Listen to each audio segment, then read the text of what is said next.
They showed up with clipboards, fake patches, and threats, convinced they could scare a man into giving up his house. But what they didn't know was that 6 Navy SEALs were on their way to his driveway. The sound came sharp and sudden. 3 heavy knocks against the front door of Calvin Dunmore's home in Concord, North Carolina. It wasn't late, but it wasn't early either, just past 6 in the evening, when most people were winding down, dinner simmering on stoves, TV sets flickering in living rooms. Calvin had been in the kitchen, rinsing off a plate, when the noise came. Something about it wasn't casual. It wasn't the soft knock of a neighbor dropping by. It was forceful, demanding. He dried his hands on a dish towel and walked toward the door, the weight of the knock still hanging in his chest. Calvin wasn't the type to get rattled easily. At 44, he'd been through plenty. Financial struggles, raising kids, even losing his wife to divorce. But the moment he opened that door, his night shifted into something he never imagined. 2 men stood there, both in tactical vests with bold white letters, HOA Enforcement Division. They looked like law enforcement, radios clipped to their belts, clipboards in their hands, and stern faces that didn't crack a smile. One of them, tall with a shaved head and a scar above his right eyebrow, spoke first. "Mr. Dunmore?" Calvin blinked. "Yeah, that's me. You've been found in violation of neighborhood code," the man said in a rehearsed tone. "Per HOA policy, you're required to vacate this property within 48 hours. Calvin let out a short laugh, the kind you give when someone tells a bad joke. "Vacate? What are you talking about? I own this house. Paid off the mortgage 7 years ago. I just spoke to the HOA president at last month's meeting." The second man, shorter and stockier, with mirrored sunglasses hiding his eyes even in the shade, stepped forward. "Doesn't matter. You're out of compliance. We've been authorized to serve notice. You've got 2 days to clear out." For a moment, Calvin thought it had to be some kind of prank. He looked at the patch again. HOA Enforcement Division. He'd lived here for almost a decade. He'd seen HOA notices, late dues, trash bins left on the curb, grass growing too high, but never armed-looking men telling someone to get out. "This makes no sense," Calvin said, his voice firm now. "If I had an issue with the HOA, they'd send me a letter, or at worst I'd get a fine. Nobody shows up in tactical gear." The tall one leaned in just enough to make the air feel heavier. "Sir, we're not here to debate. We're here to enforce. You can either leave quietly or we can escalate." Calvin's jaw clenched. He wasn't a fighter by nature, but he wasn't naive either. His father had always told him, real authority doesn't need to overcompensate. Something about these 2 men was off. Their badges looked like cheap printouts laminated at a copy shop. Their clipboards had generic paperwork, no HOA letterhead, no signatures. And those radios? He noticed they weren't even switched on. "Let me ask you something," Calvin said, folding his arms across his chest. "Who sent you? What's the president's name? What violation code am I supposedly breaking?" The stocky one shifted his stance, clearly irritated. "Don't make this harder than it has to be. We're giving you a chance to walk away on your own terms. Most people would take it." Calvin stared at them, silence stretching out. He could feel the tension crawling in. These men weren't from the HOA. They weren't even from any official agency. They were fakes. But the problem was, they were standing on his porch, trying to strong-arm him out of his own home. "You 2 need to get off my property," Calvin said finally, his voice steady but sharp. "Right now," the tall one smirked. "Or what? You're gonna call the police and tell them the HOA came to your door? Go ahead. See how fast they show up for that." Calvin's chest tightened. Not out of fear, but anger. He knew this was bigger than a misunderstanding. It was a setup. A scam designed to scare him into giving up something he had worked too hard to earn. He looked past them toward the street, hoping a neighbor might be outside. Nobody. Just the sound of a distant lawnmower and a dog barking somewhere down the block. The stocky one lowered his voice, almost a growl. "Last warning, 48 hours. After that, we'll handle it our way." Calvin stood still, staring at them until they finally turned and walked back toward a black SUV parked at the curb. He shut the door and locked it, his hands trembling not from fear but from fury. He had no idea yet that backup was already on its way. Old friends who would turn this night upside down in ways the fake cops never expected. But trouble wasn't done knocking. This was only the beginning. Calvin didn't sit down after shutting that door. He paced the living room, his mind running circles. Who in the world had the nerve to show up dressed like law enforcement, flashing fake patches and threatening to kick him out of his own home? He pulled his phone from his pocket and scrolled through his contacts, hovering over the HOA president's number, but stopped. Something told him not to call just yet. Whoever those men were, they wanted him rattled. They wanted him panicking, making desperate calls. He wasn't about to give them that satisfaction. Instead, he took a breath, opened the blinds, and looked out toward the street. The black SUV was still there.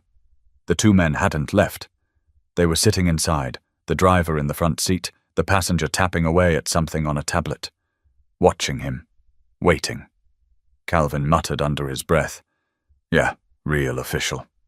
He opened the door again and stepped onto the porch, refusing to let them think he was hiding. Hey, he called out, his voice loud enough for half the street to hear. You mind telling me who exactly sent you here? The SUV door opened, and the tall one climbed out, his boots heavy against the pavement. He walked back toward Calvin with a slow, deliberate stride. We already told you, the man said, his tone clipped. We're here on behalf of the HOA. Calvin shook his head.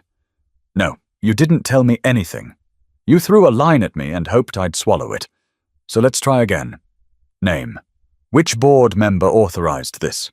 The man stopped at the edge of the lawn. His jaw twitched. You're asking too many questions for a guy who's about to be homeless. That did it. Calvin stepped down off his porch, closing the distance until they were just a few feet apart. You picked the wrong door, he said flatly. I've been paying into this neighborhood since before you probably knew it existed. If the board had an issue, I'd get an email, a letter, or a meeting, not two guys in fake vests trying to muscle me out. The passenger got out of the SUV now, striding up with his mirrored shades gleaming. He pulled a sheet of paper from his clipboard and shoved it toward Calvin. Here, read it. You'll see we're not messing around. Calvin snatched the paper and glanced down. It was laughable. No letterhead, no signatures, no official seal, just a typed-up form with blank lines and a few bolded phrases. Violation of Code 14B. Non-compliance. Mandatory eviction. It looked like something pulled off a free template online. Calvin looked up and smirked. You seriously think anyone's going to fall for this garbage? He waved the paper in the air. This isn't worth the printer ink. The shorter one bristled. You don't get it, do you? We don't need you to believe us. We just need you to pack your stuff and go. Most people don't argue. They're too scared. They don't want trouble. Then you came to the wrong house, Calvin snapped. Because I don't scare easy. For a beat, silence hung between them, heavy and tense. The tall one leaned forward just enough to lower his voice. Listen, man. We can do this the polite way, or we can do it the hard way. Nobody wants the hard way. Calvin stared back, refusing to budge. He could feel his heart beating harder now, not from fear, but from adrenaline. These men weren't just scammers. They were predators, banking on intimidation to make someone cave. But Calvin had grown up tough. He'd been through real fights in life, the kind you don't walk away from without scars. He wasn't about to fold over a fake eviction notice. You step 1 foot onto this porch again, Calvin said, his voice like stone. And I promise you'll regret it. The shorter one sneered. What are you going to do? Call the cops? They'll take hours to get here, and by then we'll already be gone. Calvin's lips curved into the faintest smile. I won't need the cops. The tall one cocked his head, curious. Oh yeah? Who you got then? Calvin's eyes flicked toward the end of the street, where a line of headlights had just turned the corner. 3 vehicles, moving slow, rolling down the block. At first, the imposters didn't notice. But Calvin did. He knew those cars. He knew those men. His backup wasn't a what. It was a who. The taller man glanced over his shoulder and frowned. Friends of yours? Calvin folded his arms. You could say that. The SUVs came to a stop, engines cutting.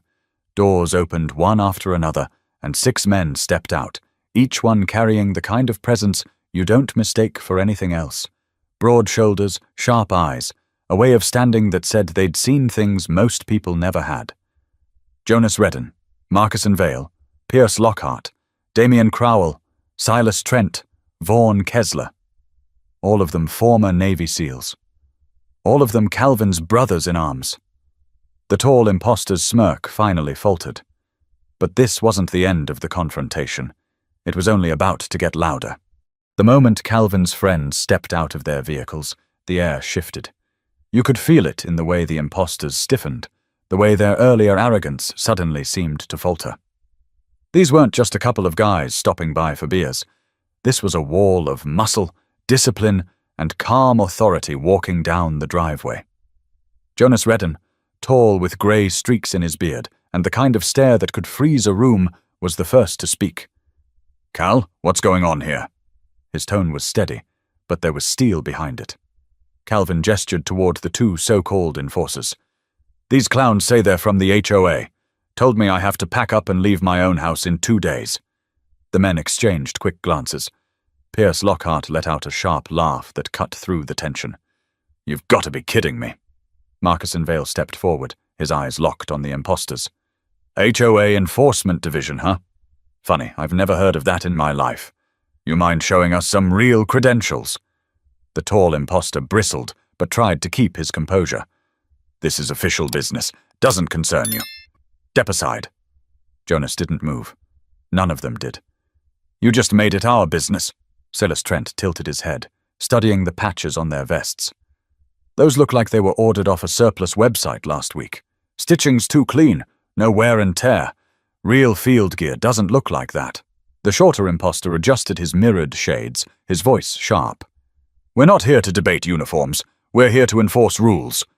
Damien Crowell crossed his arms. "Which rules? Name the statute. Give us the HOA code you're enforcing. Shouldn't be hard if you're legit." The imposters hesitated. That pause, just a couple of seconds too long, was all the confirmation the SEALs needed. Vaughan Kessler chuckled under his breath, shaking his head. "These guys are bluffing so hard it hurts." Calvin, standing a few feet behind his friends now, felt a surge of relief. He wasn't imagining it. These men weren't real. And now he had backup who knew how to sniff out a lie better than anyone. The tall imposter tried again, doubling down. "You don't understand how serious this is. He's in violation. He's got to leave. We've got paperwork." Jonas cut him off. "Paperwork?" He snatched the flimsy notice from Calvin's hand, holding it up for everyone to see. "This? My kid could type this up in 10 minutes. No signatures, no legal reference, nothing binding. You think anyone's going to buy this?" The imposter's jaw tightened. He stepped closer, but Jonas didn't move an inch. Calvin noticed neighbors starting to peek out through blinds, a couple even standing on their porches. Word was spreading. People could feel the tension in the air, and curiosity was pulling them in. Pierce, never one to mince words, leaned forward. "Let me ask you something straight. What's the game here? You boys running a scam? Picking random houses and hoping to scare folks into leaving so you can loot them?" The shorter one snapped back. "Watch your mouth." "Or what?" Pierce's tone sharpened. "You gonna arrest us? With those toy radios? Maybe flash those dollar store badges again?" Silas grinned, though his voice stayed cold. "You made a big mistake coming here. You thought you'd find someone who'd panic and fold. Instead, you found a guy with 6 brothers who don't back down." Calvin stepped forward again, emboldened now. "You really thought I was going to believe the HOA sent you with combat vests and no IDs? That I'd just pack up and leave? Man, I worked too hard for this house. I've got kids who grew up here. You don't get to walk in and threaten me." The tall imposter's confidence cracked just a little. His shoulders shifted, his stance loosening as if he realized the numbers weren't in his favor anymore. Still, he tried to salvage control. "You all think this is a joke, but you're interfering with official duties. That's a crime." Vaughan barked out a laugh. "The only crime happening here is you pretending to be something you're not. And trust me, impersonating law enforcement carries a real sentence." The imposters exchanged nervous looks. They weren't used to being called out this directly. Calvin realized then how rehearsed they'd been before, throwing vague lines, leaning on intimidation, hoping nobody would question them. But now their script was falling apart, and they had no backup plan. Jonas folded the fake notice in half and stuffed it into the imposter's vest pocket. Here's the deal. You've got two choices. Get back in your car and drive off this street right now, or stay and let us call the police. Either way, this isn't ending the way you planned. The shorter imposter clenched his jaw, muttering something under his breath. The taller one scanned the group, calculating. Calvin could see it in his eyes. He was sizing up whether these men were bluffing or whether they really would drag the cops into this. What the imposters didn't know was that Jonas had already pulled out his phone. His thumb hovered over the dial screen, ready to press call.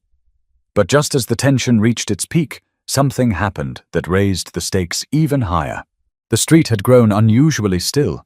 Neighbors stayed frozen on porches and at windows, straining to hear every word but too wary to intervene. Calvin stood firmly behind his friends, heart pounding in rhythm with the standoff. The imposters shifted uneasily, their earlier swagger giving way to a defensive edge. They hadn't expected this many eyes on them. Then, without warning, the low rumble of another engine cut through the silence. A dark pickup truck turned onto the block, headlights glowing against the late evening haze. It pulled up behind the row of parked vehicles, coming to a stop a few yards from the black SUV the imposters had arrived in. Pierce Lockhart, who had been keeping his arms casually crossed, gave a half smile. "Looks like the cavalry just showed up." From the driver's seat stepped Dean Morrick, another former SEAL who hadn't been able to make it on time for the reunion. He was broader than the rest, shoulders wide enough to fill a doorway, with a calmness about him that unnerved people before he even spoke. Dean shut his door and walked up the driveway, scanning the scene in a way only men trained for conflict do. Every detail, every angle, every potential threat. "Some party you've got going, Cal," Dean said, his tone dry but sharp. Calvin exhaled, tension slipping off his shoulders just slightly. "Glad you made it, brother. You walked right into a mess." Dean glanced at the imposters, his eyes narrowing at their vests. "And who are these?" "They claim they're HOA cops," Jonas said flatly, his voice laced with disbelief. Dean raised an eyebrow, his expression almost amused. "Ho cops? That's a new one." The imposters didn't like the laughter creeping into the group. The tall one stepped forward, trying once again to assert control. "This isn't a joke. He's out of compliance. This is official notice." Dean stopped in his tracks, looking the man up and down. "Official? That vest you're wearing is stitched wrong. Radio's not on. And that patch looks like it came off eBay. You're faking it." The imposter bristled, but Dean's calm certainty made him falter. Marcusson Vale took a step forward now, his voice low but clear enough for the neighbors to hear. "You know what the problem is with pretending to be something you're not? Eventually, someone who knows the real thing shows up. And when they do, every flaw gets exposed." The shorter imposter spat back. "We don't answer to you. We're here on business. Step aside." Silas Trent tilted his head, his tone measured but cutting. "Business? What business? Running a shakedown operation in broad daylight? You picked the wrong address for that. This isn't a scared retiree or a single mom you can push around. This man's got friends who won't let you bully him." Calvin finally stepped up beside Silas, his anger steadying into conviction. "I'm not going anywhere, and neither are these men. So why don't you tell me the real reason you're here?" The imposters exchanged a glance, their silence louder than words. The tall one clenched his jaw, but the rehearsed lines were gone. He had nothing left but presence, and even that was shrinking. Dean's voice cut through again, calm as ever. "I've seen this play before. Intimidation. Fake authority. You scare just enough people into leaving, and you walk away with valuables. Maybe even resell the property if you're bold. But here's the problem. You came across a man who doesn't scare easy. And worse, you showed up on the same day 6 SEALs and I planned a reunion." The neighbors reacted to that. Murmurs carried across the street. A couple of phones lifted higher, recording everything. The imposters had thought they were the hunters. Now they were the ones being cornered by an audience, and men who saw straight through them. The tall one finally snapped, voice raised. "You're interfering with federal business! That's obstruction!" Jonas barked out a laugh so sharp it made the man flinch. "Federal, you're seriously reaching now. HOA's not federal, and neither are you. You've been caught, and the only reason you're still standing here is because we're giving you the choice to walk away." The shorter imposter's hand twitched near his vest, as if he wanted to make a show of reaching for something. Immediately, Vaughn Kessler's voice boomed. "Don't move that hand." His tone was enough to freeze the air. The imposter slowly dropped his arm, realizing just how badly outmatched he was. Calvin looked around. The street had turned into a stage. Neighbors with phones up, children peeking through curtains. The imposters visibly rattled, and in the middle, his old friends forming a barrier between him and the frauds. The tall imposter muttered something low to his partner, but Jonas caught it. "We'll come back. Another time." Dean stepped closer, his voice low and certain. "You won't come back here again. Because the next time, it won't just be neighbors with cameras, it'll be the police. And we'll make sure every second of this footage gets handed over." The imposters hesitated, clearly weighing their options. Their SUV sat waiting just a few feet away, but walking away now would mean admitting failure in front of everyone. Staying meant being exposed further. But the SEALs weren't done pressing, and the imposters weren't ready to quit. Not yet. The neighborhood was holding its breath. You could almost feel the tension ripple across the street as Calvin's old friends spread out, forming an invisible line between the imposters and the house. The imposters had swagger when they first knocked on the door.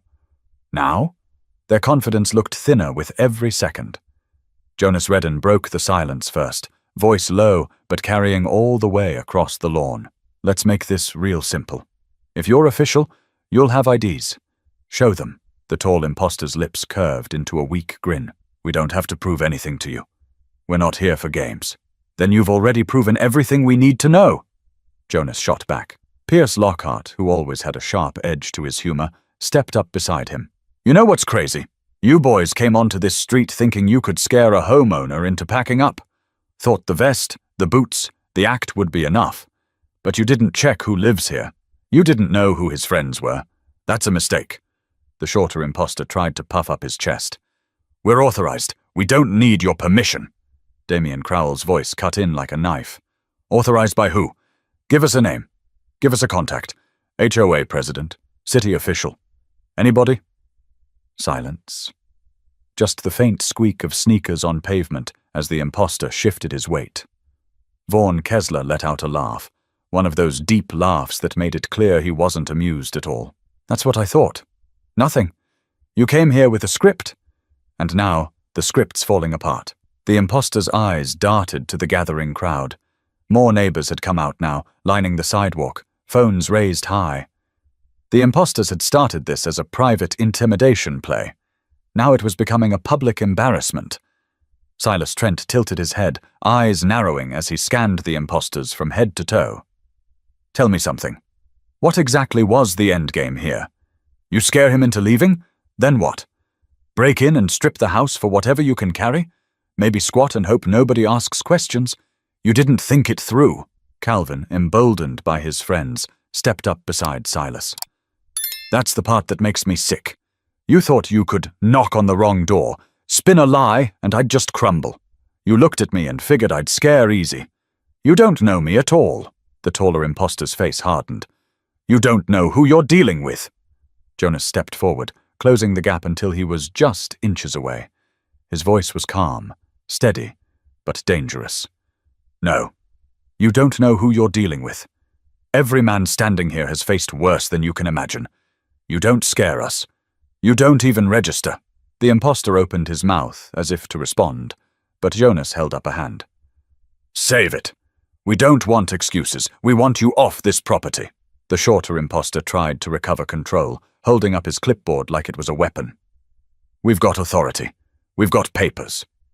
Pierce took a step forward, snatched the clipboard out of his hands in one swift move, and flipped through it.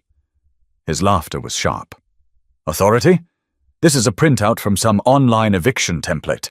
You couldn't even bother to change the default font. My niece could put together something better for her school project." He tore the paper cleanly in half and tossed the pieces onto the grass. That brought a murmur from the crowd. A couple of neighbors chuckled under their breath. The imposter's power was slipping by the second. Damien folded his arms. You've got one move left.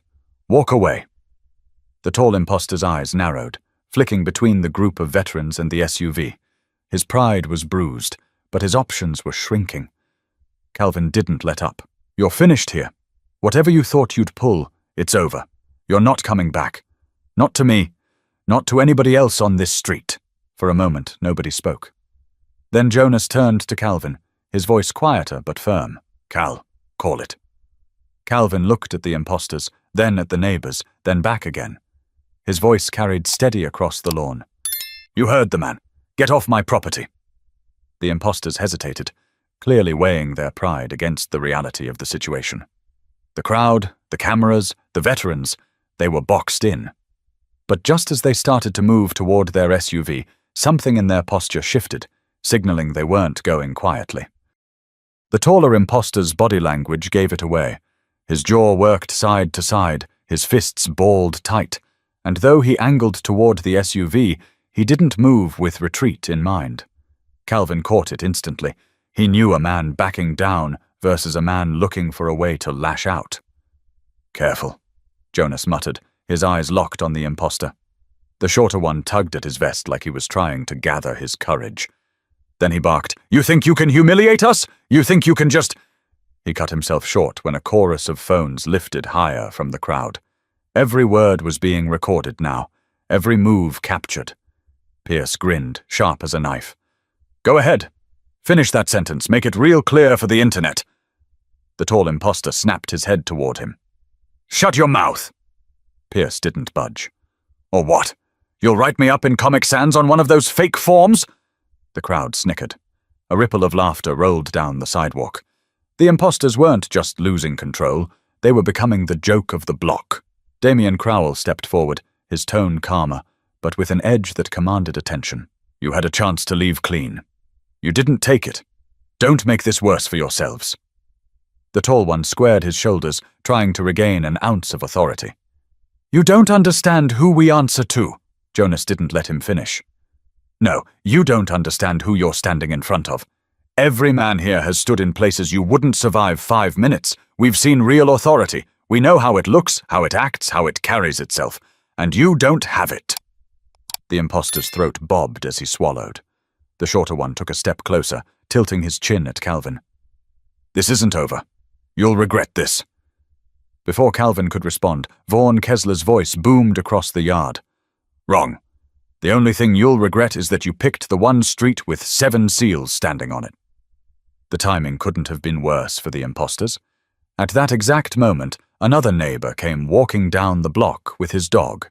He slowed when he saw the scene, then pulled out his phone to record as well. The crowd had doubled since the first confrontation. People were whispering, murmuring, pointing. Kids were being pulled back by their parents, but even they peeked out from behind legs to catch a glimpse of what was happening. The imposters realized they weren't just facing a handful of men anymore. They were facing a community. Calvin's voice cut through the rising chatter. You want to keep pushing? Go ahead. Every second you stand here, more people are watching. More phones are rolling. This ends with the police, or it ends with you walking away. Your call. The shorter imposter let out a frustrated laugh, trying to mask nerves. Police won't do a thing. You'll see. Dean Morrick, who had been quiet until now, finally spoke. His tone was soft, almost too calm. That's where you're wrong.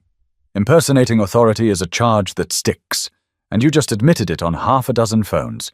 You better start thinking about whether pride is worth jail time. That rattled them. Calvin could see it. The quick shift in their breathing, the restless glances at the SUV, the tightening of shoulders. These weren't men ready for jail. They were men who had built their scam on silence and shadows. And right now, everything was daylight. Still, the tall imposter made one last, desperate move. He jabbed a finger at Calvin. This isn't the end. We'll come back. Silas Trent's voice dropped lower, but it carried with razor clarity. No, you won't. Because if you do, it won't just be us here. The police will have your names, your faces, your plates. You won't get a second shot. The imposter froze. His partner muttered, Let's go, under his breath, tugging at his arm. but the tall one stood locked in place, unwilling to lose face in front of an audience. That's when Jonas took a step closer, his shadow falling over the man. You think holding out makes you look tough? It doesn't. It makes you look desperate. And desperate men always make mistakes. The tension hung there, thick as concrete. Everyone waited to see what the imposters would do. Then, finally, the tall one spat at the ground, turned on his heel, and stalked toward the SUV. His partner followed, slower, head down. As they climbed into their vehicle, a cheer broke out from the neighbors. Not loud, not rowdy, but enough to signal that everyone watching knew who had won that fight. Calvin exhaled, but his friends didn't relax yet. Jonas leaned close to him, voice quiet. Don't let your guard down. Men like that? They don't like losing. They'll try to claw back however they can. Calvin nodded, his eyes on the SUV as the imposters started the engine. He could feel it in his gut. This wasn't finished. But before the imposters could fully retreat, another twist was about to hit the street, and this time it involved real law enforcement. The imposters' SUV rumbled to life, but it didn't roll forward. The tall one sat behind the wheel, knuckles white against the steering wheel, his jaw still clenched with stubborn pride. The shorter one tapped nervously at the dashboard, clearly itching to get out of there. The crowd's phones stayed aimed directly at them, capturing every twitch, every flicker of hesitation. Calvin stood at the edge of his lawn, his arms crossed. His friends fanned out around him, a human wall between the SUV and the house. Jonas Redden, eyes narrowed, finally raised his voice again. If you think you can drive off and come back later, you're mistaken. Because every one of us has your faces on camera now. Try this again, and you won't just be a neighborhood problem, you'll be a criminal case. The tall imposter rolled down his window halfway, his voice low but forced. You people don't get it. We've got authorization. You'll be the ones answering questions, not us. Pierce Lockhart snorted. Authorization? Show it. Right now. Not some garbage template. Show us a real badge, a real ID. Otherwise, quit pretending. Silas Trent stepped forward, pulling his phone up and hitting record deliberately in front of the imposter. Go ahead, he said, his tone mocking. Give us the name of your supervisor. Let us hear it for the record. Who do you work for? What agency? What number can we call to verify? The shorter imposter shot him a glare, but didn't answer. The crowd murmured again, louder this time, whispers spreading. People were piecing it together. These weren't officers. They weren't HOA reps.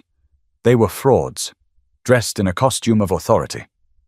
Calvin added fuel. You know what the real HOA president's name is? Patricia Landon. I've got her number in my phone right now. Want me to call her on speaker so she can confirm she's never heard of you? The tall imposter's face flushed red, and for the first time he broke eye contact. That tiny crack was enough to send the crowd buzzing again, several neighbors shaking their heads, some muttering figures under their breath. Vaughn Kessler's voice cut in, low but sharp. You thought you could scare this man out of his house. You thought a fake vest and some rehearsed lines would be enough. But you didn't count on people standing together. That's where you lost. The shorter imposter's patience snapped. He threw open the SUV door and jumped out, jabbing a finger at Vaughn. You don't know what you're messing with! We're not scared of you, you're just— Before he could finish, Jonas stepped between them, towering over the man. Jonas didn't raise his voice. He didn't need to. Put your finger down. Right now! The imposter froze, finger still in the air, then slowly lowered it. Jonas leaned in closer. You want to threaten somebody. Threaten me. But understand this, your whole scam is finished. Everyone out here knows what you are. And when the cops roll up, they'll know too. The shorter imposter looked around, and the reality finally seemed to sink in. Every phone pointed at him, every face watching, every whisper confirming his fraud. He looked smaller now, stripped of the illusion of control. Calvin seized the moment. He raised his voice so the whole block could hear.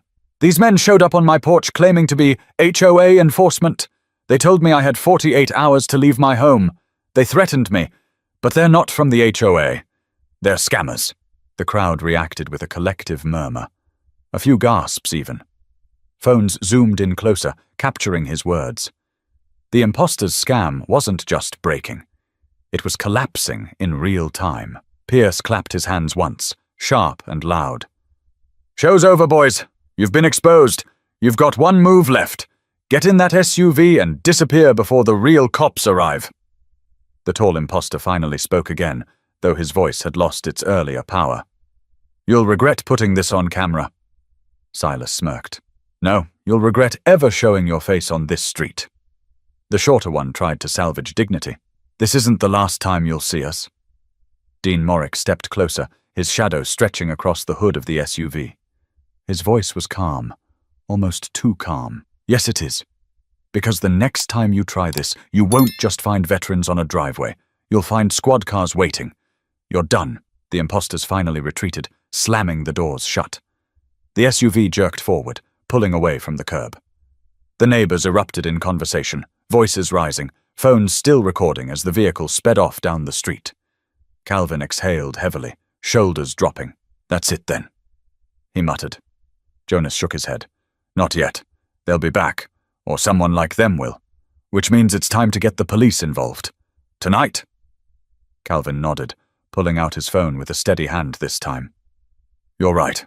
We're not letting this slide."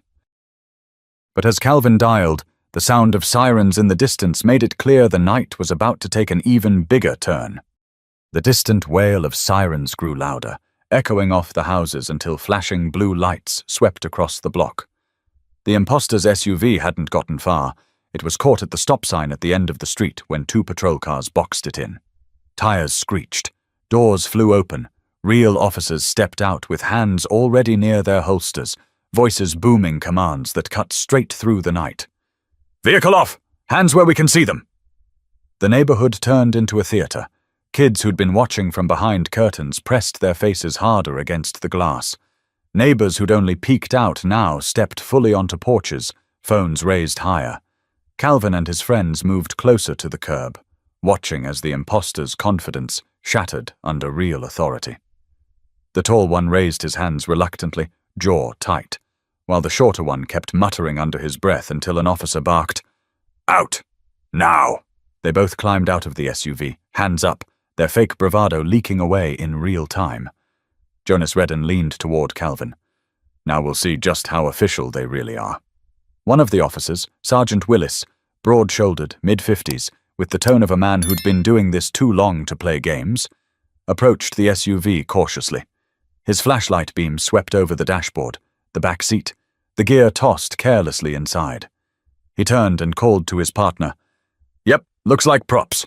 Not even police-grade equipment." The second officer, younger but sharp-eyed, pulled the fake vest off the shorter imposter and held it up. "You boys buy this online. Doesn't even have the right stitching for tactical wear." The imposter tried to speak. "We're with HOA enforcement. This is a misunderstanding." Sergeant Willis raised a brow. "HOA enforcement? That's not a thing, son. And even if it was, you wouldn't be showing up in tactical gear making threats." He glanced toward the growing crowd of neighbors, many of whom nodded and called out in agreement. Calvin spoke up, his voice carrying. "They told me I had 48 hours to leave my house. They handed me fake papers. They threatened to handle it their way if I didn't comply." That brought a ripple through the neighbors, more murmurs of outrage, phones recording every second. The younger officer turned to the imposters. "You realize impersonating law enforcement is a felony, right? Carrying gear like this to intimidate people? That's serious time." The tall one clenched his jaw. "We weren't impersonating cops. We were representing the HOA. They sent us." "Then let's call them right now," Pierce Lockhart shouted from behind Calvin. "Call the HOA president, Patricia Landon. Let's see if she's ever heard of you." The officer nodded, pulling out his notepad. "Good idea. We'll verify." He scribbled down the name. "But until then, you two are detained for questioning." The shorter imposter's face turned red. "You can't do this. We were just trying to—" Sergeant Willis cut him off, stepping closer with his voice hard as steel. "You were just trying to what?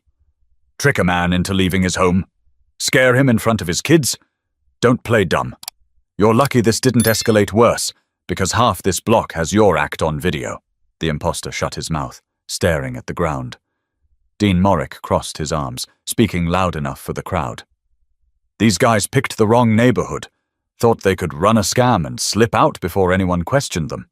They didn't count on people standing together. The crowd hummed in agreement, some even clapping lightly. The tension that had hung thick over the street was shifting into relief, though the anger at what had nearly happened lingered. The younger officer moved to cuff the impostors, reciting their rights in a crisp, practiced tone. The tall one stiffened but didn't resist. The shorter one squirmed, throwing one last desperate look at Calvin. "This isn't over. You'll regret this." Calvin met his stare without flinching. "No. The only thing I'll regret is if you ever show your face here again." As the officers guided the men toward the patrol cars, Jonas leaned toward Calvin. "This is what justice looks like in daylight. No shadows to hide in." Calvin exhaled slowly, watching the impostors finally being placed in the back seat. The neighborhood buzzed with relief, the energy changing now that the threat was contained. But he couldn't shake the thought of what might have happened if his friends hadn't shown up when they did. Sergeant Willis returned, nodding toward Calvin. "We'll need you to give a statement. Same for your neighbors. But I'll tell you this, it's a good thing you stood your ground. These guys, they've probably run this scam before. Tonight, it ends." Calvin gave a grateful nod. "Appreciate you, officer." The crowd began to disperse slowly, conversations buzzing, neighbors thanking Calvin and his friends, some shaking hands, others offering to share their video recordings with the police. Kids whispered to one another, eyes wide, retelling what they'd just seen like it was a movie. But as the flashing lights painted the street, Calvin's chest stayed tight. He knew this wasn't just about him anymore. This was about every homeowner, every person who could have been tricked if these men had knocked on a different door. And the next day, the weight of what happened would ripple through the entire community. By the next morning, word of what had happened on Calvin Dunmore's street had spread beyond the cul-de-sac. It wasn't just neighbors whispering across lawns anymore. Local Facebook groups were buzzing with posts, clips from phone cameras had been uploaded, and even the Concord Gazette had a small article online. Men posing as HOA enforcers arrested after confrontation on residential block.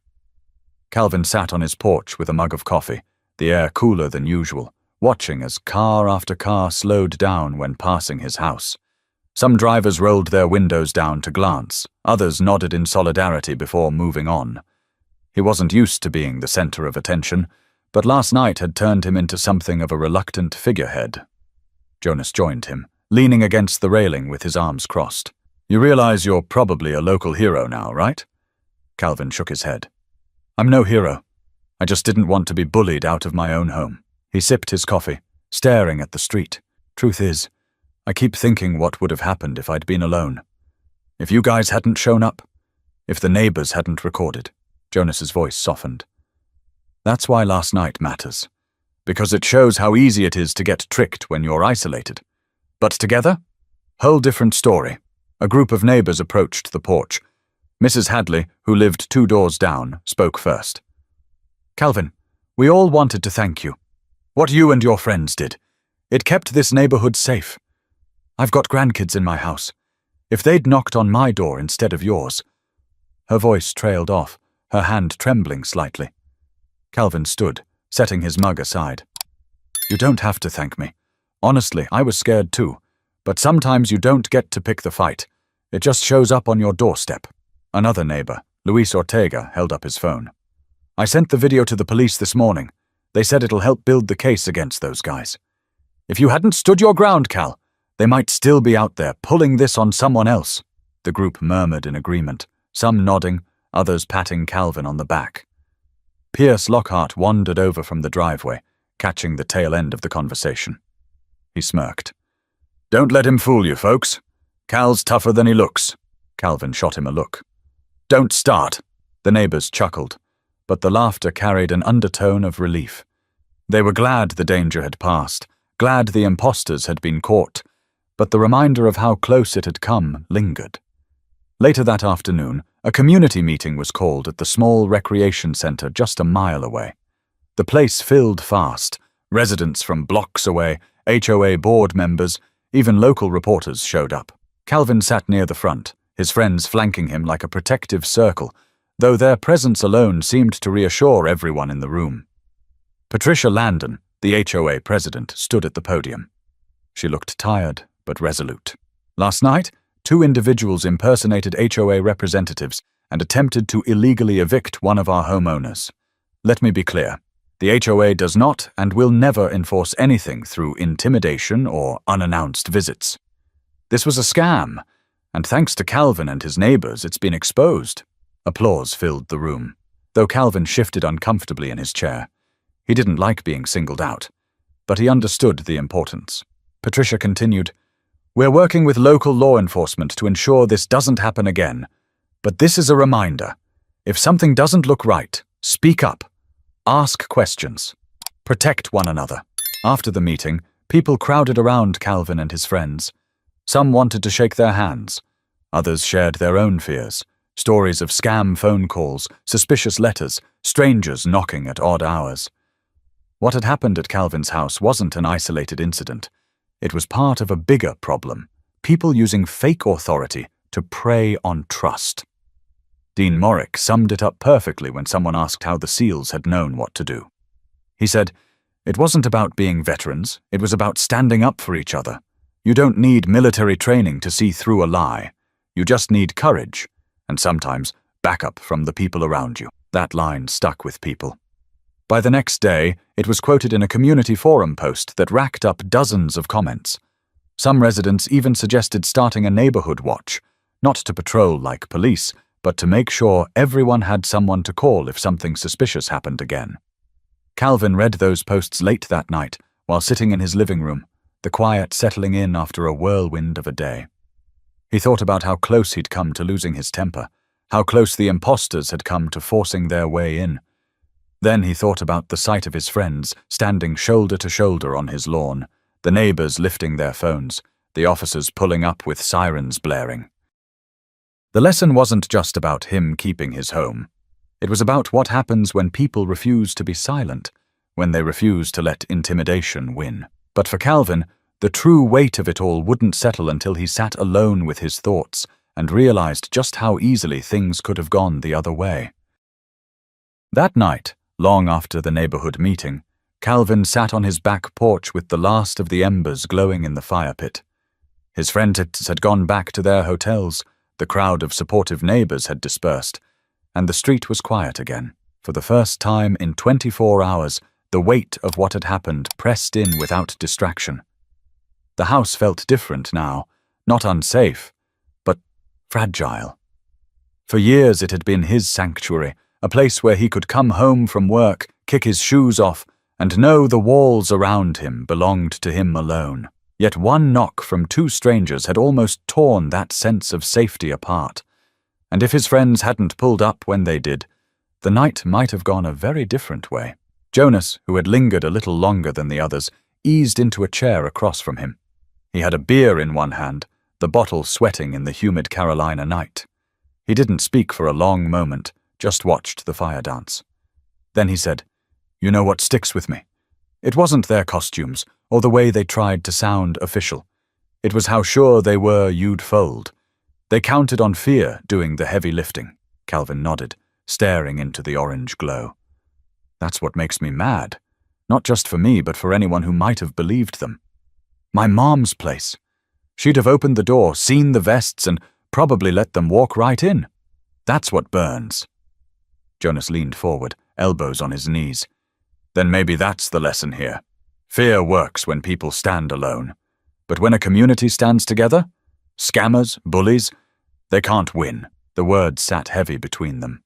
Calvin thought of the crowd of neighbors, the phones raised high, the way strangers had turned into allies in the heat of the moment. He hadn't realized how strong his street could be until last night tested it. The next morning, Calvin took a walk down the block. The air was fresher than usual, or maybe it was just his mood. He passed by Mrs. Hadley's house, where she waved from her porch. Luis Ortega gave him a thumbs up while loading his truck. Even the teenagers on the corner, usually too cool to acknowledge anyone, gave him a nod of respect. It struck him. The imposters had wanted to divide, to isolate, to intimidate. Instead, they had united a neighborhood. Later that week, Sergeant Willis called him with an update. The two imposters were facing multiple charges: impersonating law enforcement, attempted fraud, and trespassing among them.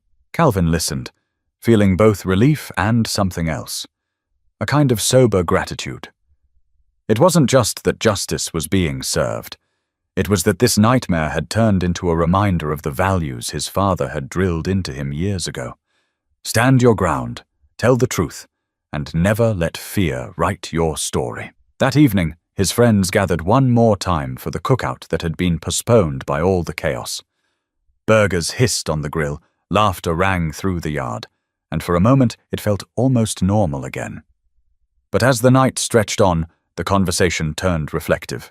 Pierce Lockhart raised his drink. "Here's to being in the right place at the right time." Dean Morrick countered.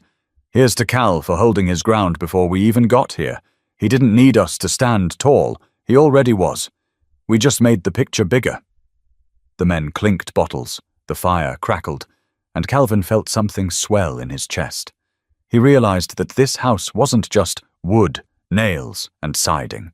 It was a symbol of everything he'd worked for, and protecting it, protecting the right to live without being bullied out of it, wasn't just about him.